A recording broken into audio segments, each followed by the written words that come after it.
how's it going, everybody? I hope you're all staying safe and being careful.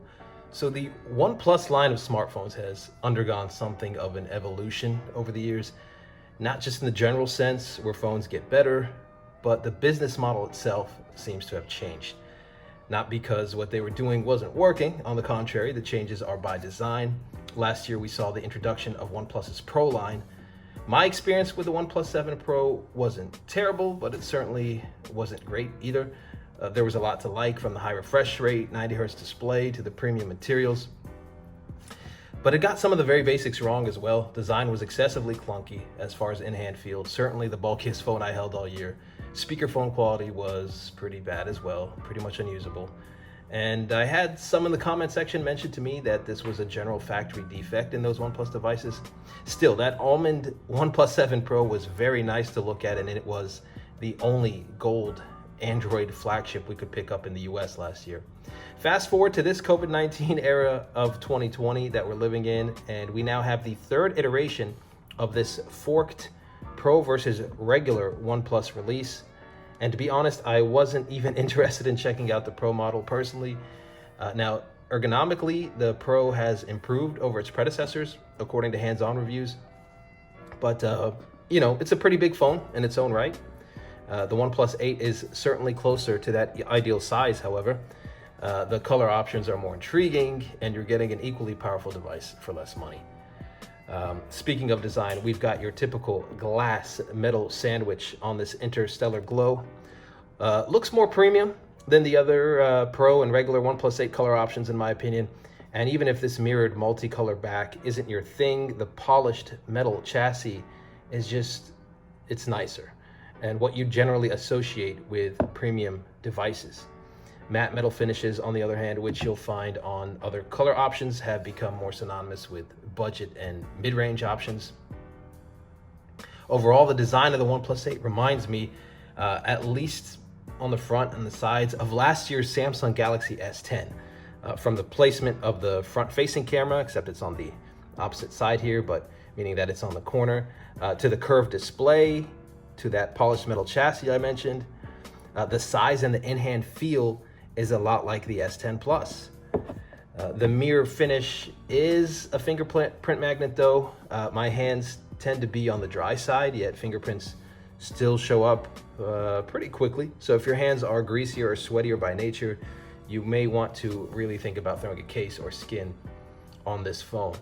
On the front, you've got a full HD display, a punch hole cutout for the front-facing camera on the top left, and a little bit of bezel on the bottom. Nothing too bad, but maybe slightly more than what you'd find on, say, the Galaxy S20. Navigating through apps is super fast, as you'd expect from a OnePlus device, in this case with its Snapdragon 865 processor. However, I'd stop short of calling it the smoothest phone I've ever used. I much prefer the animations, for example, of Samsung's One UI.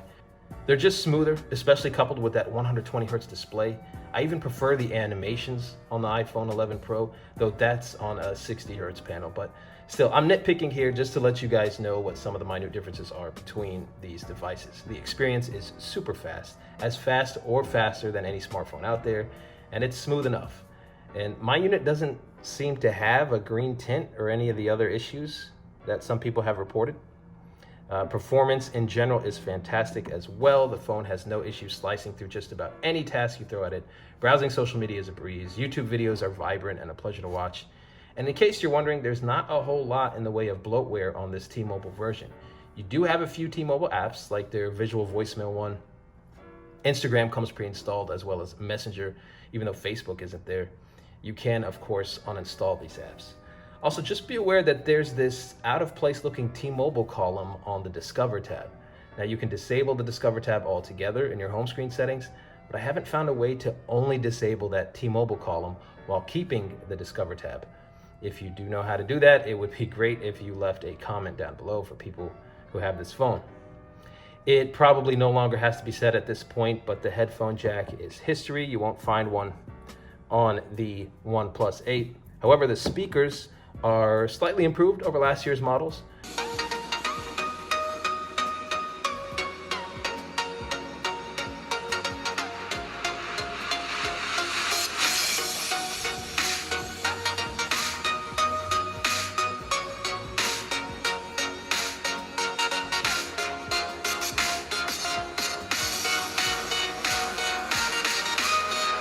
I wouldn't quite put them on par with those on top flagships like the Galaxy S20 or the iPhone 11 Pro.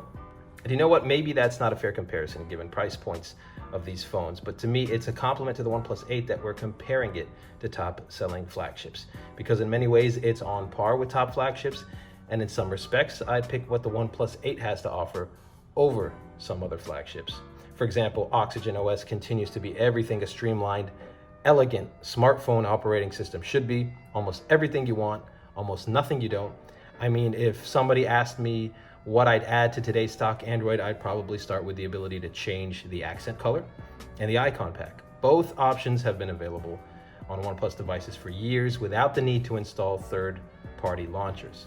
However, I do wish it had the same buttery smooth transitions and animations you'd find on the Pixel 4 and 4 XL, for example, but I guess Google is reserving that goodness for its own devices. And going back to speakers for a sec, I'm happy to report that the lackluster speakerphone quality of the last several iterations of OnePlus devices has finally been corrected. Testing it on multiple calls, including when the other party was on speakerphone, voice was adequately clear both ways. Biometrics are simple and reliable. You don't want to ever have to think about those, and that's the case with the OnePlus 8. The optical fingerprint sensor is faster than any fingerprint sensor I've used on any other device. And though it's not top-level clearance, secure face unlock on this thing is more than adequate for most people, and it's very fast. I mean, from just about any angle my face is pointing at the display, it unlocks right away without a hiccup. The cameras on this thing are nothing to sneeze at either. To me, if you can't obviously and immediately see flaws in photo quality, the camera is probably good enough. If camera quality is at the very top of your list of smartphone requirements, you probably aren't considering a OnePlus device anyway. Just know that if you're looking for a phone in this price range and only need an adequate camera that won't let you down when you need it, the OnePlus 8 does the job. Just don't expect any pitch black night vision magic like you might find on some other flagships. If you want this phone just for 5G, I can't speak for every area in which T-Mobile deployed its 5G network, but here in the Washington, D.C. area, speeds are really no better than LTE, even when you are latched onto the 5G network. Where I live specifically, signal strength isn't great, but also isn't poor, despite being on the 5G network as indicated by the 5G logo on the top right. Speeds were rather pedestrian. That's the case with the Galaxy S20 as well, though. So this probably has everything to do with the network and not the phones. Still, that doesn't really affect the experience, as there really isn't much that takes advantage of 5G speeds anyway at the moment. But when those things are ready, this phone will be ready as well. So overall, would I recommend this device? Well, it's $699 outright at T-Mobile, absolutely. You may even be able to find some trade-in deals, but with Qualcomm's top-of-the-line SoC, really fast wired charging, a comfortable size for most people, an eye-catching design, a more than adequate camera, including an ultra-wide angle lens, which is all the rage these days, and very good battery life overall, I was consistently surpassing 4 hours of screen on time. You see here, screen usage since full charge says 3 hours and 52 minutes. And that, my friends, was with battery still at 22% when I put it on the charger. So just to give you an indication, reaching 4 hours of screen on time should not be a problem.